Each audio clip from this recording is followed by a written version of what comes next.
Hi, my name is Erin O'Hare, and the topic that I chose for my research paper was lead aprons in the radiology industry. I chose it because I work for a medical imaging company currently, and I'm also a rad tech major. I had heard about some rad techs that were talking about the topic around me lately, and I didn't understand it, and I wanted to. So I decided to choose it as my topic for my paper.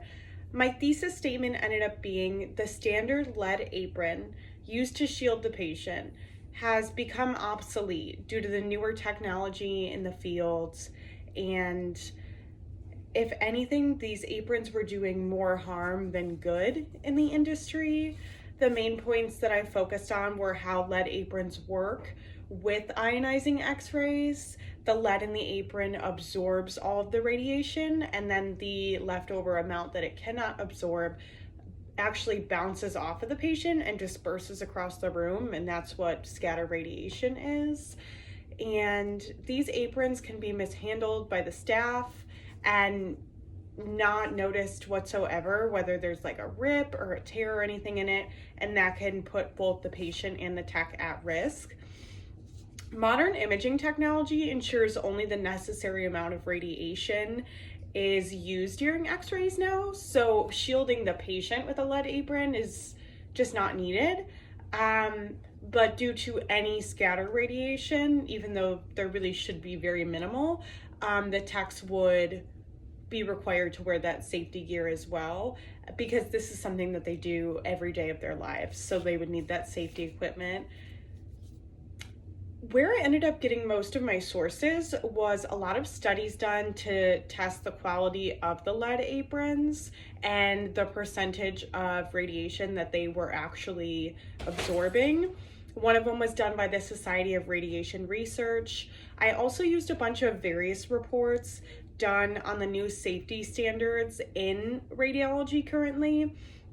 And I specifically wanted to choose some sources that were done by imaging facilities that are currently working in the field and are liable for their patients. I found one from Jefferson Radiology. I found another one from Burlington Medical. And the sources contributed key information that I needed to educate my audience. So definitely very useful. The hardest part about writing the paper was that I chose a topic that was kind of more complex, and I needed to educate my audience before I could make any type of claim about the topic.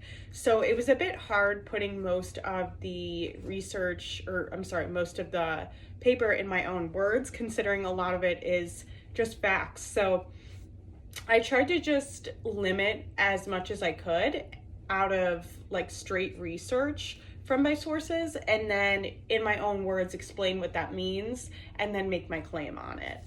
And I learned a lot about the subject actually. There's a lot of newer aprons out there that are made up of different metals like aluminum and barium, so that they can shield the techs from that scatter radiation, but also be very lightweight compared to the lead apron, so it's not straining on their shoulders throughout their entire career. And also, using things that aren't a lead apron removes from that toxic waste by like a lot. The lead apron has become obsolete since its release in the 1950s.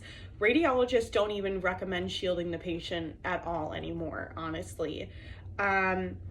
Lead aprons lead both the tech and the patient to be exposed to unnecessary radiation exposure, and there's just a lot better options out there for safety equipment today in the medical imaging field.